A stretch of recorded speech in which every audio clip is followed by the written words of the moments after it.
need to raise the taxes on the rich. We need to do all of those kinds of things. Well, I started to communicate. I would ask my tax people. I say, okay, what would happen? How much money could we generate if, in fact, we increase the taxes on the highest income in our state, the top 1%? How much revenue are we going to generate? We would generate about $500 million a year because it's 1% of the population. If we needed to cover, just to fill in a part of the deficit, we would have to take people that are in the second tier, just below the top 5%, and we would have to double their taxes in order to fill in $1.5 billion of the deficit. So the real thing is that you need to get down to people, families that are making either $75,000 a year for individuals or $150,000 a year for families. And that's where the numbers start to work. And that's where you have to really increase the taxes.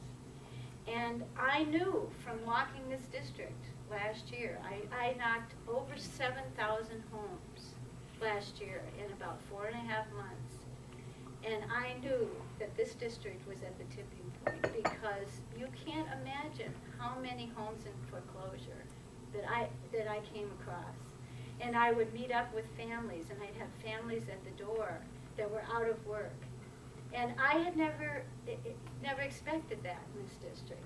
And it all started last August. It turned quickly. You all know that. You're families, and you have jobs, and you've got maybe your friends that aren't working anymore.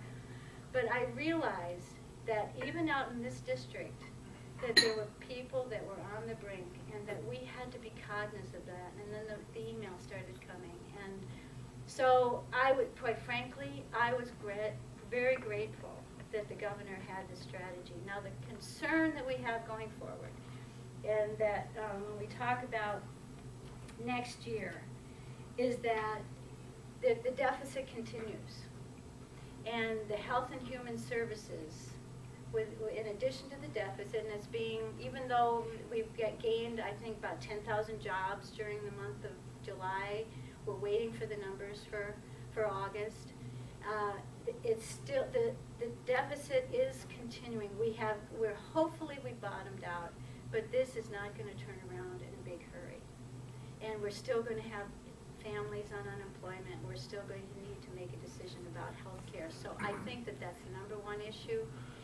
I am not a healthcare expert. You can ask me any questions you want about healthcare. I'm not going to be able to really in-depth give you a good answer, but I will tell you that I've been working with doctors in our district. We have a lot of doctors in this district, and a couple of them have taken the initiative to pull together legislators and other doctors to talk about this issue. I know that the healthcare committee has been meeting all summer, and as some of the other committees have, and we're waiting for what's going to happen at the federal level, and to see then how we're going to deal with it as a state. And we'll see how we're going, how we're going to fix it. But I will tell you that you that's sitting in this room, cannot afford to continue to grow health care at the rate that it's growing. We have the richest benefits in the country. Minnesota's proud of that. And I'm not saying that we shouldn't continue to help our people. But the GMAC, which we're the only state in the union that has that program.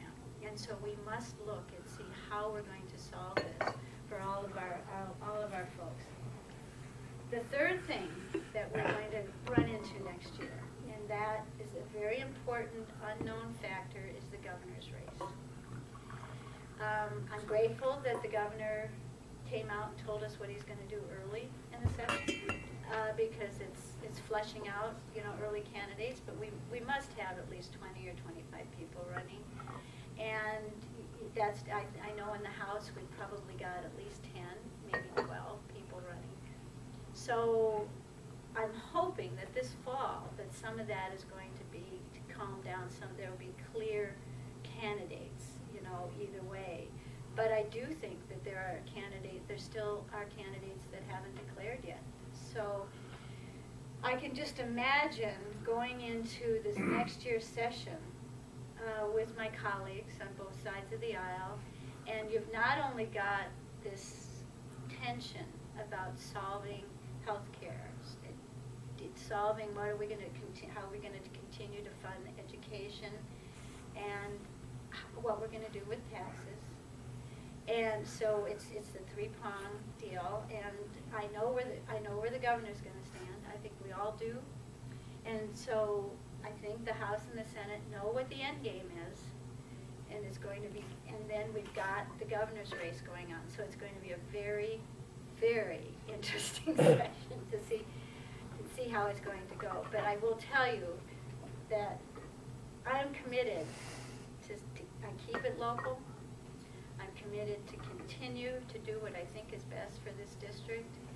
I did do some very good things in this session, and I've got my session report. I was able to that you can pick up on the table. I introduced and it passed my first bill. It happened to be that Wayzata is the beneficiary of it. It was a land transfer from the DNR to the city of Wayzata. And that had been in the works for 10 years, and we got it done this session. We did some good things in education in terms of reform, reading reform and so forth, and I was able to be effective on a mandate reduction committee, which we got 17 mandates reduced, so our schools have financial release, and what I'm trying to do is get them to be able to use the money that they have and get them out of pockets, and I'm starting to work with our cities and even the counties to do that kind of thing in the future, so that our counties and our cities will have more flexibility and get government off their backs in some areas. But and I'm going to continue to do that. The legacy amendment, I did vote for that, and our district strongly supported the legacy amendment to the Constitution, and we're looking, and I've got on the House floor, I've got a consent with the chairman of those areas to work for our district to have some of that money come out here, and we're working very hard to have that. One of the hardest things I have to do is convince people is that we're not the Gold Coast out here. We live a wonderful life. I'm thrilled to be able to represent this district. But people are at the tipping point, and I'm asking back for us too. So that's and again, I want to thank you. We need groups like you more than ever. And government can't do everything for us. And it's people like you and other groups that step in when there's a crisis and help out. And we're going to have to do more of that. I have a question about Sure. No Child Left Behind. Yes. Do you think that program's working? Would you change it? Or what? I definitely change it. There are some things that are working about it, and I used to be on Jim Ramsted's Education Advisory Committee, and I always used to, because many people will say we got to get rid of it altogether, and Jim was very disappointed in No Child Left Behind, as many of us were. But if you talk to our